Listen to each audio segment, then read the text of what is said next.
الحمدللہ رب العالمین والصلاة والسلام علی سید المرسلین اما بعد فاعوذ باللہ من الشیطان الرجیم بسم اللہ الرحمن الرحیم۔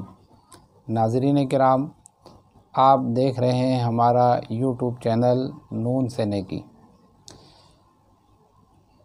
ہماری اس ویڈیو کو دیکھ کر آپ ہمارے چینل کو سبسکرائب ضرور کیجیے گا تاکہ نئی آنے والی ویڈیو بھی آپ کو ملتی رہے اور آپ کو معلومات ہوتی رہے۔ چونکہ بقرعید کے ایام ہیں اور ان دنوں مسلمانوں کی ایک بہت بڑی تعداد قربانی کرنے کی سعادت حاصل کرتی ہے اور گوشت کھانے کا رجحان بہت زیادہ بڑھ جاتا ہے۔ یاد رہے کہ گوشت کے اندر کچھ چیزیں ایسی بھی ہیں کہ جن کا کھانا منع ہے۔ آج ہم آپ کو یہ معلومات دینے کی کوشش کریں گے۔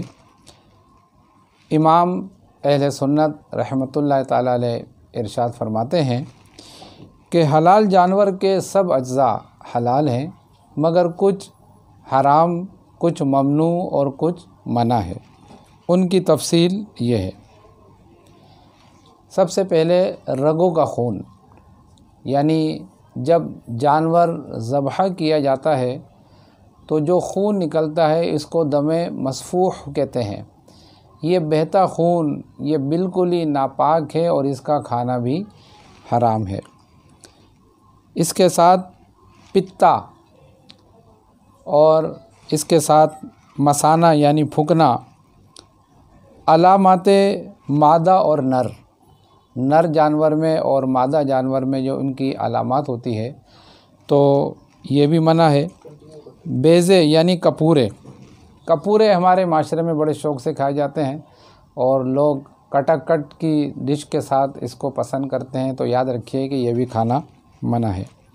غدود، حرام مغز، گردن کے 2 پٹھے کے شانوں تک کھنچے ہوتے ہیں۔ جگر یعنی کلیجی کا خون، کلیجی کھانا جائز ہے لیکن اس کے اندر جو خون ہوتا ہے اس کا کھانا منع ہے۔ تلی کا خون، گوشت کا خون کے بعد ذبح گوشت میں سے نکلتا ہے، تو گوشت پکانے سے پہلے اس کو اچھی طرح دھو لیں، اس کا خون جدا کر لیں۔ دل کا خون، پت یعنی وہ زرد پانی کے وہ پتے کے اندر ہوتا ہے۔ ناک کی رطوبت کے بھیڑ میں اکثر پائی جاتی ہے۔ پخانے کا مقام، اوجڑی، آنتے، نطفہ، وہ نطفہ کہ جو خون ہو چکا ہے، وہ نطفہ کہ جو گوشت کا لوتھڑا بن چکا ہے، اور وہ نطفہ کہ جو پورا جانور بن گیا اور مردہ نکلا یا زندہ تو پیدا ہوا لیکن بغیر ذبح کیے مر گیا، تو ان سب چیزوں کا کھانا منع ہے۔ گوشت کھانے میں احتیاط یہ بھی رکھیں کہ اتنی مقدار میں بھی گوشت نہ کھا جائیں کہ جو آپ کی صحت کے لیے نقصان دہ ہو۔ ڈاکٹر حضرات یہ تجویز دیتے ہیں کہ ایک وقت کے اندر تقریباً 250 گرام گوشت کھایا جائے، اس سے زیادہ کھائیں گے تو یہ صحت کے لیے نقصان دہ ہوگا۔